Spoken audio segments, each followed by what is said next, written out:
तो आइए शुरू करते हैं हमारा अगला टॉपिक। नाम है जिसका सम विभव पृष्ठ, और इसको इंग्लिश में क्या बोलेंगे हम, इक्विपोटेंशियल सरफेस। देखिए, नाम से पता चल रहा है कि वो सरफेस जिसका पोटेंशियल क्या हो, सेम हो, उसको क्या बोलेंगे हम, इक्विपोटेंशियल सरफेस। वो पृष्ठ जिसके हर एक पॉइंट पर विभव क्या हो, सेम हो, सम हो, उसको हम क्या बोलेंगे, सम विभव पृष्ठ या इक्विपोटेंशियल सरफेस। देखिए कैसे एक सरफेस इक्विपोटेंशियल हो सकता है, उसको हम समझते हैं। तो मैं क्या करता हूं, एक सर्टेन रेडियस का एक सर्कल बनाता हूं। ओके, मान लो ये मैंने कोई रेडियस ली और उसका मैंने एक सर्कल बनाया, ये ठीक है। अब मेरे पास इसके सेंटर में एक चार्ज है Q, इसके सेंटर में एक चार्ज है Q। अब देखिए मैं कोई पॉइंट ले रहा हूं, point A, point B, point C, point D, ऐसा बहुत सारे पॉइंट आप ले सकते हैं ना, ये सब पॉइंट ले सकते हैं आप, ठीक है।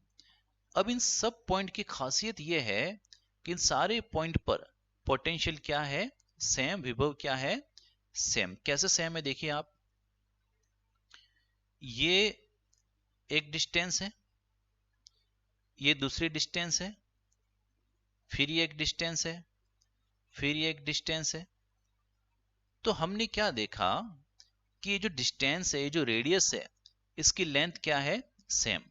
और अगर लेंथ सेम है तो पोटेंशियल पे क्या फर्क पड़ेगा, तो हमें पता है कि फॉर्मूला क्या होता है पोटेंशियल का, V इक्वल्स टू के क्यू अपॉन आर।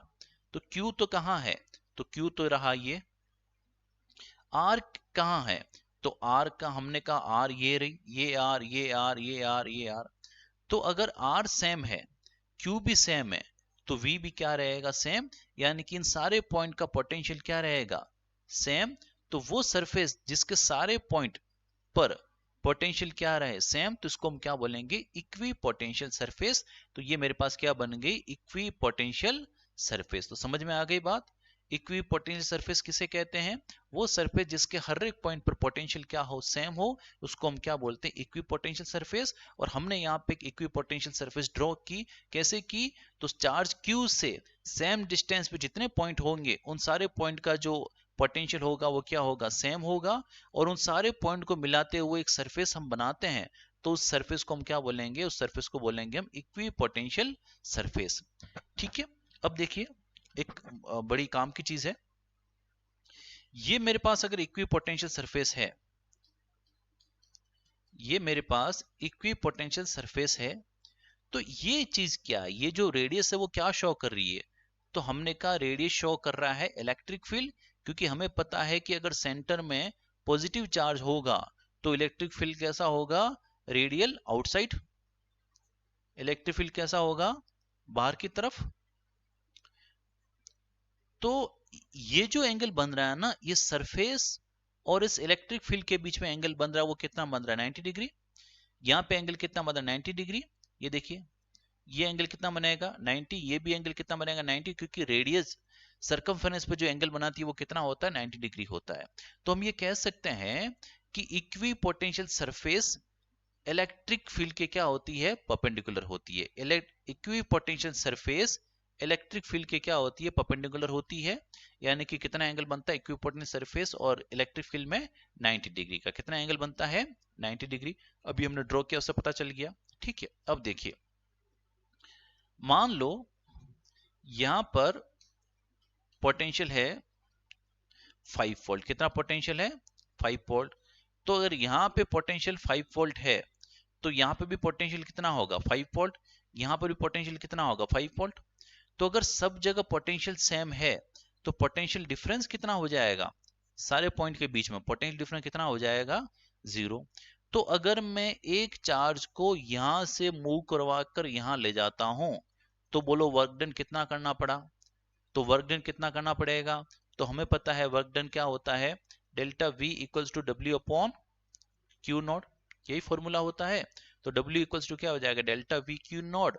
तो वर्क डन कितना हो जाएगा मेरे लिए 0। इसका मतलब ये हुआ कि इक्वी पोटेंशियल सरफेस के किसी एक पॉइंट से दूसरे पॉइंट तक अगर हम चार्ज को ले जाते हैं तो वर्क डन कितना होता है 0 होता है।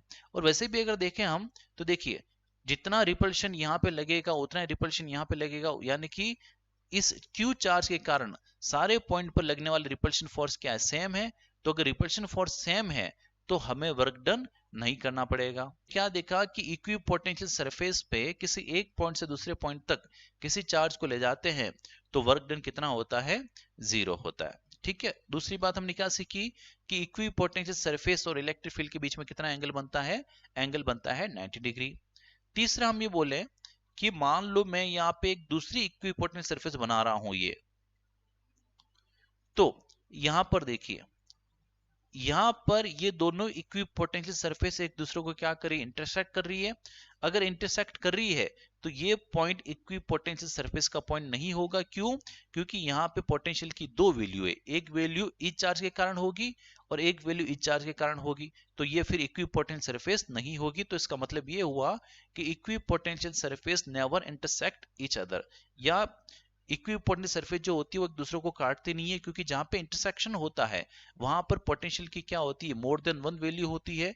और अगर मोर देन वन वैल्यू होगी तो वो फिर इक्विपोटेंशियल सरफेस नहीं होगा। ठीक है, और फाइनली जितने भी कंडक्टर होता है उनकी सरफेस कैसी होती है, इक्विपोटेंशियल सरफेस होती है। ठीक है।